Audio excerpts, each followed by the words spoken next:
Nalinga kina expliquer mon cœur pour un problème il y a sous continuité na finalité na makambo sota la poison et le kakiawa. Je voudrais expliquer un tout petit peu la continuité et la fin de l'affaire poison. Est-ce que vous êtes prêts? Êtes-vous prêts?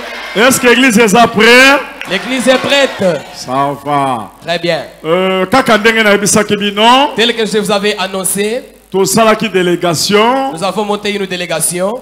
Tokutani na pasteur Godin Poyi. Nous nous sommes rencontrés avec le pasteur Godin Poyi. Il était venu me rendre visite à la maison. Pasteur Nabiso poison. Nous avons invité le pasteur cité dans l'affaire poison. Ayaki. Il était venu. Tokutani. Nous nous sommes rencontrés. Frère Wana Oya témoigné poison. Nous avons invité les bien-aimés qui avaient témoigné pour l'affaire poison. Pasteur. Nous avons montré au pasteur. Nous sommes tous enfants de Dieu.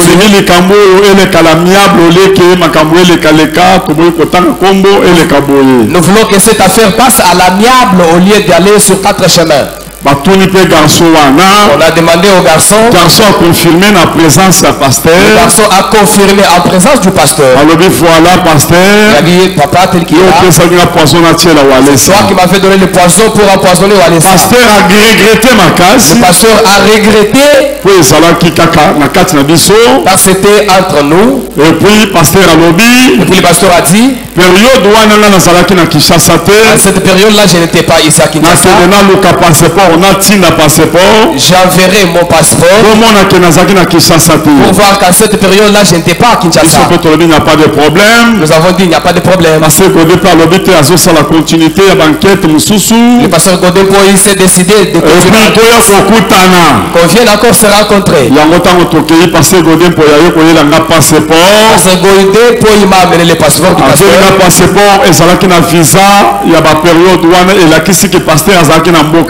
Le visa sur le passeport de ce pasteur là-bas montre qu'à cette période là-bas, le pasteur n'était pas dans le pays. Moi, il n'y a pas de problème. Si il connaît l'affaire, si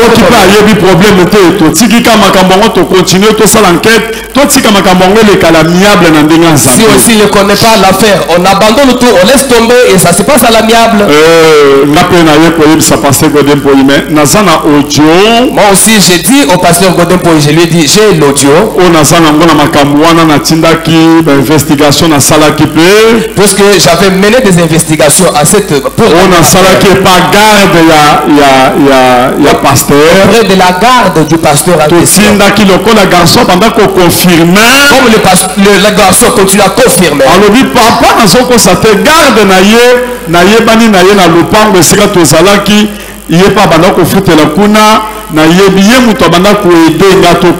Le garçon a dit, papa, je ne mens pas, c'est sa garde qui me facilitait l'entrée pour rencontrer le pasteur. Nous avons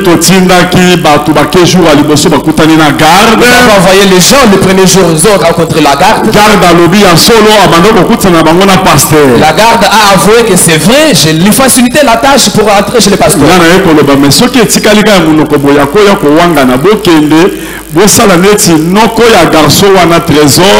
abengi ye muto abanda ko tsinda ye pa bakutana na pasteur babonda la pona ye garde a confirmé pas noko que ye muto abanda ko faciliter. Il faut, je dis que si ça passe comme ça sans preuve, ça ne sera pas bon. Alors allez pour avec l'oncle de ces jeunes hommes là-bas vers la garde, que la garde confirme, comme ça vous pouvez enregistrer. Yango bakende ki lisusu garde basalinet bazo sololana noko abengi est-ce que papa oko confirmer nga eza yo muto banda ko aider ye garde a confirmé toujours audio ya confirmation wana. On a fait des manœuvres là-bas et finalement la garde a confirmé, nous avons enregistré l'audio. Non lobi mais biso toujours bateke eza pasteur le pasteur a lobi eza yete lokolo yaza musala nzambe tozondi mais loko musala nzambe azolo menaza entre le marteau et l'enclume koto mwango yazo girer na liboso abato koto pasteur pas boy ngai naza victime totiki likambo ngo toyeba ndeni to continuer totikeli likambo ngo. Alors moi je me suis dit, finalement je me retrouve entre le marteau et l'enclume, puisque d'un côté les garçons sont en train de jurer même devant l'église, de l'autre côté le pasteur a nié. Comme c'est un pasteur, nous acceptons, alors nous vous abandonnons l'affaire en question. Et puis ngai na belaki susu makasi na période wana na ligaki na kufa menzambe a intervenir ka. Et puis je reconnais qu'en cette période là-bas j'avais vraiment souffert, mais du moins Dieu était intervenu. Mais ayoko sala ke na période oyo biso to fandi tozozela tokuta na pasteur Godin Poitoyoki conférence de presse basali yango et pas pasteur na biso. Il s'est fait que au moment où on attendait notre rencontre, la nouvelle rencontre avec le pasteur Godin Poyo, nous avons appris une conférence de presse qui s'est tenue. Donc Ali avance à saluer conférence de presse. Le pasteur nous a dévancé, il a tenu une conférence de presse. Alobini na conférence de presse. Qu'est-ce qu'il avait dit dans la conférence de presse? D'abord ba journaliste ni balé mususu abengaki neti bato basololi journaliste azo poser question moko ya mabe ya salité ya respecté pa na biso. Les deux journalistes qu'il avait invités, c'est comme s'ils avaient déjà causé, puisqu'ils lui posaient des questions tendancieuses, les questions qui manquent du respect à notre endroit. Et puis pasteur ayoko loba ke pasteur wale saza problème te likamoyeli boyeli mais problème ezali ezake ngai naza na passeport nanga ala kisi passeport à se justifier alobi ke soki pasteur wale sa alandeli garçon wana te pour ala kisa moto atiaki poison te, cela veut dire eza montage au basala ki contre nga. Dans la conférence de presse, le pasteur a brandi son passeport pour dire que voilà mes visas. Ça montre à cette période là-bas, je n'étais pas ici. Alors, si le pasteur Wallace n'a pas, la personne n'a pas de problème. Mais si du moins il ne suit pas le garçon là-bas pour terminer l'affaire en question, ça veut dire que c'était un montage monté contre moi. On a sepé la quitté, le Beliouane, Zanet, il a pessi passe indirectement, et pas de journaliste qui a montage pour récupérer le montage contre lui. Dans la salle politique, pasteur wana aza mutu na linga kamakasi na te ya kutu une église na 2013-14 na somba ventilateur ya likolo na babenga kamoni les plafonniers. Plafonnier wana plus de 30 na somba to salaka na très bien aza mutu na lingaka ngakutu na bandoko limate garçon dango azoloba zondi mapenzi asolo ke pasteur ko sali kambo ndengwa na zondi mate tellement que na l'excepté le bosso batwa juré na bandoko ndima na ngai kaka te. Devant l'église. Je suis ici devant l'église. Il n'y a personne qui m'avait invité ici. Il n'y a personne qui m'a envoyé. Il n'y a personne qui m'a donné même un franc. Si ce qu'ils sont en train de dire ici, c'est faux. Et que je suis en train de mentir, calomnier pour les serviteurs de Dieu. Moi, jusqu'à ma 5e génération, que nous soyons maudits. Mais si ce n'est pas le cas, que la même malédiction retombe sur ceux qui m'avaient envoyé. Na lobi ndenge wana na koko sala le complot ya kosala bakanga ye neti politicien nakende kofunda sekeza la ka complot na lingaki na sala loko moko ya mabe mais omoni na kena ngona ndenge nzambe pona kolakisa ke complot ezate na sala yango kaka avec amour devant serviteur de Dieu. J'ai fait tout ça avec amour en tant que serviteur de Dieu, parce que ce n'est pas un complot, mais du moins je n'étais pas content de son langage qu'il avait tenu devant la presse. C'est comme si il avait déclaré indirectement que c'était un montage contre lui. Je ne pouvais pas faire ça. Ma réponse est celle-ci. Je ne peux pas faire arrêter ce garçon parce qu'il est venu se repentir. Il y a plusieurs personnes qui sont déjà venues se repentir. Ils ne sont jamais arrêtés. Il y en a même qui étaient venus avec des armes. Et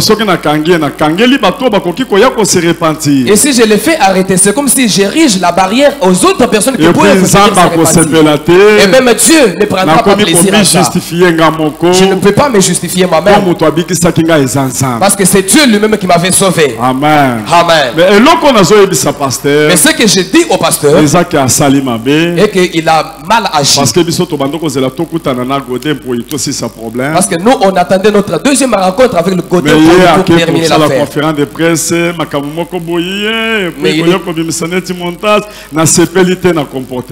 nous a défoncé en tenant la conférence de presse pour monter des choses comme ça. En tout cas, je ne suis pas content.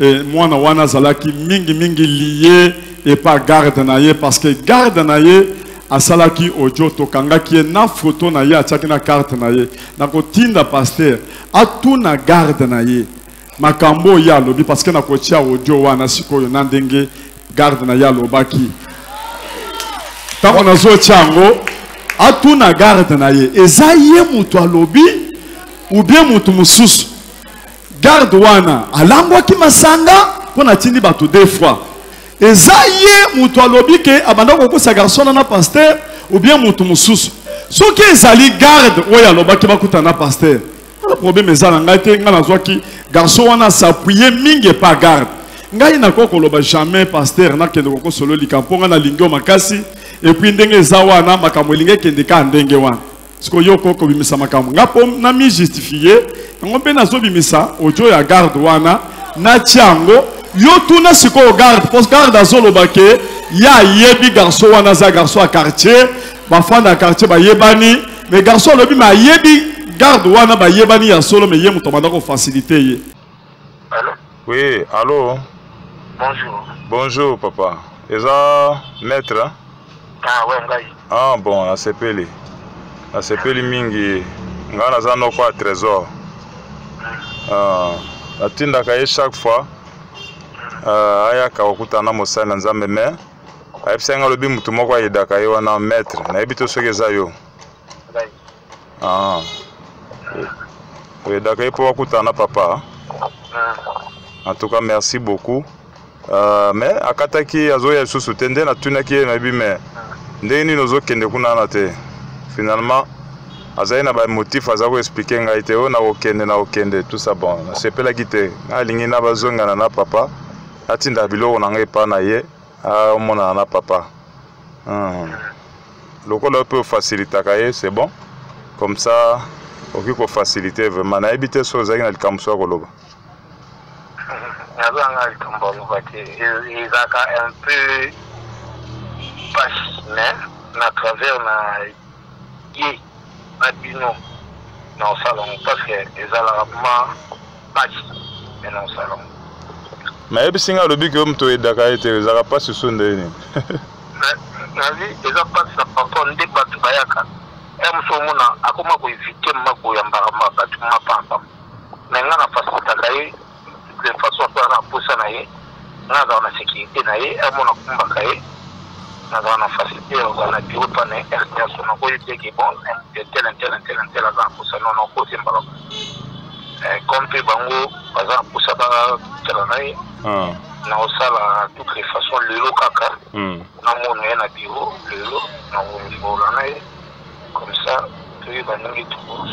Ah, c'est bon. Si vous ceux qui n'êtes pas tinda moi eloko moko ya yo moko pe na okutinda la kombo nini? Oui. Na kombo na matua. Ndumba. Pa? Ndumba. Ah. Opesa bango ba identité, opesa bango soki ba bimi ba otindela ngango comme ça na za nango. El moko mo unité soki monani na tindi pe pa na yo pe. D'accord, merci beaucoup, Zamba Pambola. Merci. Et tango basoloni na ya lobi a faciliter kaye pour les moments un peu difficiles. Ngamutu na faciliter kaye bakutana, mais na kosala tout poto tindaki, ba kosaki eke sala tout bakutana les sous nda lobi a kosala sous effort bakutana mais et comme moi passe mais ngamutu na faciliter kaye a lobi biloko ndengo wana. Et puis balobi soki bakotindele mo mbongo alobi azotinda carte na ye nde yango wana tindaki biso toza na problème te nga na lingi yo na yebi na sima moninga na ngai ya Bruxelles nde toyebani na pasteur toza ba pasteur makambo boyeza makambo moko ya bien te tokomisa ngo libanda ebele te tonga tosi sango la amiable ele kaka ndengo metango asali conférence de presse yango nde etindi ngai ke natia audio oyo po bolanda yango nasali mabe. Na Salimabe? Ça va.